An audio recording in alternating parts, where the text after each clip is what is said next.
वो है हमारी सुंदर प्रकृति। जरा अपनी आंखें बंद कीजिए और कल्पना कीजिए, ऊंचे ऊंचे विशाल पहाड़, उनके बीच बसा एक छोटा सा प्यारा गांव, चारों तरफ फैली मखमली हरियाली, हवा में झूमते घने पेड़, कल कल बहती नदी और पहाड़ों का सीना चीरकर गिरता एक सुरीला झरना। क्या इस नज़ारे की कल्पना मात्र से ही आपके मन को असीम शांति नहीं मिली? आइए आज हम प्रकृति के इन अनमोल तोहफों के सफर पर चलते हैं। 1. अडिग पहाड़ और शांत गांव। सबसे पहले बात करते हैं उन गगनचुंबी पहाड़ों की। पहाड़ हमें सिखाते हैं कि मुश्किलें चाहे कितनी भी बड़ी क्यों न हो, हमें अपनी जगह पर मजबूती से खड़े रहना चाहिए।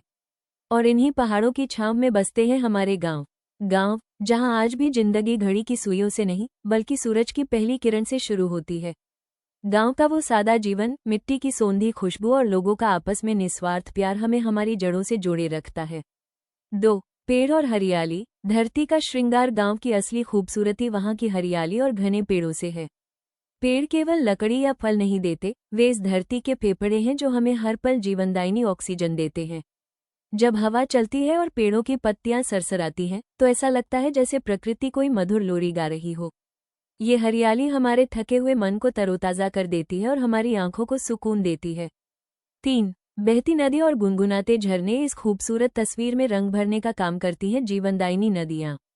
नदी कभी रुकती नहीं, वो पत्थरों से टकराती है, रास्ता बनाती है और लगातार आगे बढ़ती रहती है।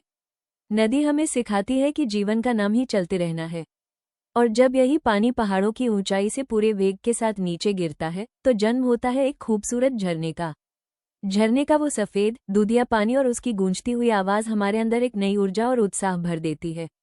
झरना चीख चीख कर कहता है कि गिरना कोई अंत नहीं है, बल्कि गिरकर बहना ही असली खूबसूरती है। निष्कर्ष और हमारा कर्तव्य। प्रकृति से ही हमारा अस्तित्व है और इसे संजोना हमारा परम कर्तव्य है।